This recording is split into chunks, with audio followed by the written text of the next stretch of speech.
अस्सलाम वालेकुम दोस्तों, कैसे हैं? क्या हाल है आपके? उम्मीद करता हूँ आप बिल्कुल ठीक ठाक होंगे। 25 जुलाई सन 2026 है, दिन है हफ्ता का। पाकिस्तानी दोस्तों के लिए ओमान के वर्क वीज़े के हवाले से एक छोटी सी तफसील आपके साथ मैं शेयर कर रहा हूँ। यानी ये जो 13 से 14 कैटेगरी थी, इसके अलावा भी कुछ पाकिस्तानी दोस्तों को वर्क वीज़े जो हैं वो मिल रहे हैं, और उसी की तफसील आपके साथ मैं इस वीडियो में शेयर कर रहा हूँ। ये तफसील इसलिए शेयर कर रहा हूँ कि आपको कोई भी शख्स जो है वो धोखा ना दे सके, आपके साथ जो है कोई भी फ्रॉड ना कर सके। तो चलिए स्टार्ट करते हैं, लेकिन एक छोटी सी रिक्वेस्ट है कि अगर आपने अभी तक हमारे चैनल सब्सक्राइब नहीं किया तो सब्सक्राइब कर लीजिएगा, और अगर इस वीडियो को अपने दोस्तों के साथ शेयर करेंगे तो वो भी आपके दोस्तों के लिए मुफीद साबित हो सकता है, वो भी किसी भी टाइप के फ्रॉड से जो है वो बच सकते हैं। तो बात करते हैं जी पाकिस्तानी दोस्तों के लिए नॉर्मल रूटीन के जो वर्क वीज़े हैं वो तो अभी तक मिलना मुकम्मल तौर पर शुरू नहीं हुए। बाकी पाकिस्तानी एम्बेसी की तरफ से जो 13 से 14 कैटेगरी बताई गई थी उनके चांस थे, और इसके अलावा अगर बात करें अब से कुछ महीने पहले, या साल ले लें या कुछ महीने पहले कर लें, कि कुछ जो गल्फार कंपनी की तरफ से जो रेलवे प्रोजेक्ट जो सुहार से लेकर और ब्रेमी की तरफ जो एक रेलवे प्रोजेक्ट शुरू था, उसमें गल्फार के कुछ डेलीगेशन जो थे वो पाकिस्तान गए थे, और कुछ पाकिस्तानी दोस्तों को जो शॉर्ट वर्क वीज़े हैं वो भी मिले थे, और पाकिस्तानी दोस्त हमारे आए भी थे, और वो ड्राइविंग जॉब के ऊपर आए थे, मुख्तलिफ ऑपरेटिंग जॉब के ऊपर आए थे।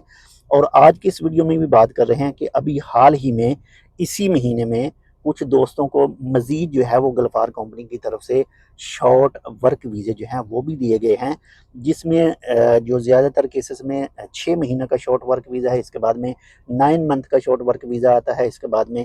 1 ईयर का आता है। और ये उनकी अपनी रूटीन है कि जैसे ही वो उनका टाइम पीरियड ख़त्म होता है या तो रीन्यू करवाएं, या फिर वो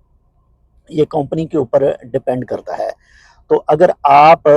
ऑलरेडी जो विज़िट कर चुके हैं जहाँ पर ये तमाम टेस्ट वगैरह जो है वो किए जा रहे हैं, किए जाते हैं या टेस्ट लिए जाते हैं, तो आप अगर पास हो जाते हैं तो तब आपको जो वीज़ा मिलने के चांस हैं वो बन जाते हैं। लेकिन अगर आपका कोई भी ऐसा दोस्त, आपका कोई भी रिश्तेदार वगैरह, या फिर कोई भी एजेंट आपको कहता है कि आप हमें पैसे दें तो हम आपको वो वीज़ा लेकर देंगे, तो बहुत ज़्यादा मुहतात रहिए, एहतियात कीजिए, लाजमी उसे चेक कर लीजिए। अगर आपको वीज़ा मिल भी जाता है तो बहुत आसानी से आप उसे रॉयल ओमान पुलिस की जो वेब ऐप है, जो वेब एप्लीकेशन है, यानी वेब के ऊपर भी और एप्लीकेशन में भी आप उसको अच्छी तरह चेक कर लीजिएगा कि वो वीज़ा वाकया ही असली है, ताकि आपको किसी भी तरह का कोई नुकसान वगैरह जो ना हो। यानी जो डेलीगेशन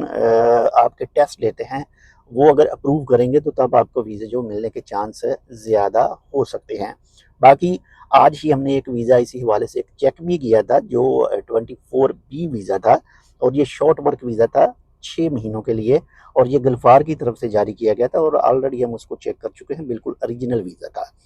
तो एहतियात कीजिए, किसी भी फ्रॉड से बचने के लिए लाजमी तौर पर वीज़ा चेक कर लीजिए। और इसी के साथ ही आपको बताता चलूँ कि अभी तक कोई भी वर्क वीज़ा के हवाले से ऑफिशियल तौर पर कोई भी अपडेट सामने नहीं आ सकी है, जो नॉर्मल रूटीन के वर्क वीज़े थे, ना ही पाकिस्तानियों के लिए, ना ही अफ़गानिस्तानी दोस्तों के लिए, और ना ही बांग्लादेशी दोस्तों के लिए। बाकी इंशाल्लाह जैसे ही कोई आएगी ज़रूर आपके साथ शेयर करेंगे। इस वक्त जो हैं, जो पाकिस्तानी एम्बेसी की तरफ से 13 से 14 कैटेगरी के वीज़े बताए गए थे उनके मिलने के चांस हैं। इसके अलावा जो फैमिली 2 साल वीज़ा है उसके मिलने के चांस हैं, और जो विज़िट वीज़ा है वो नहीं मिल रहे, वर्क वीज़े जो हैं वो भी नहीं मिल रहे। बाकी आप अपनी राय जो है वो इसी वीडियो के कमेंट सेक्शन में दे सकते हैं। क्या आप ऑलरेडी गल्फार कंपनी की तरफ से हासिल करदा वीज़े के ऊपर ओमान में आ चुके हैं, जो 24B है आपके पास, या फिर इसके अलावा जो 9 मंथ का है, या फिर 1 ईयर का है, या फिर आपका कोई दोस्त वगैरह रिश्तेदार जो है वो भी आ चुका है, तो वो इस वीडियो पर कमेंट करके जो है वो बता सकता है, ताकि मज़ीद दोस्तों को इसके हवाले से क्लैरिफिकेशन जो है वो मिल सके। अपना भी ख्याल रखिएगा, आपके साथ जो अटैच है उनका लाजमी ख्याल रखिएगा, और हमारे लिए आप इस चैनल को जो है, वीडियो को जो है वो शेयर भी कर सकते हैं। अल्लाह हाफ़िज़।